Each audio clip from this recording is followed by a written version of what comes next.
భూమి గగన్‌తో శరశ్చంద్ర అంకుల్ మీద తిరగబడినట్లు మాట్లాడుతూ వెళ్ళిపోవచ్చు కదా అని గగన్‌ని ఏడుస్తూ ప్రశ్నిస్తూ ఉంటుంది. మనసులో ఉన్నది తప్ప ఏదో ఒకటి చెప్పటం నాకు రాదు.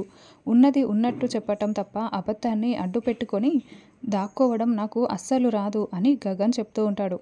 దాక్కోవడం రాదని చెప్తూ అవమానపడుతూ అక్కడే నిలబడిపోతారా? అవమాన పాలు అవుతూ ఉంటారా? అని భూమి ఏడుస్తూ ప్రశ్నిస్తూ ఉంటుంది. ఆ ఫ్యామిలీ చేసే అవమానాలు నాకు అలవాటుగా మారిపోయాయి అని గగన్ చాలా బాధపడుతూనే సమాధానం చెప్తూ ఉంటాడు. అయితే గగన్ చేతికి ఇంకా రక్తం అలాగే ఉంటుంది. కనీసం కట్టు కూడా కట్టి ఉండరు.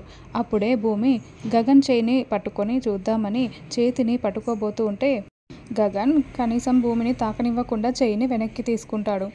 నేను నిన్ను ఇమ్మని చెప్పింది ప్రేమ. అది నీ దగ్గర లేదని చెప్పేశావు.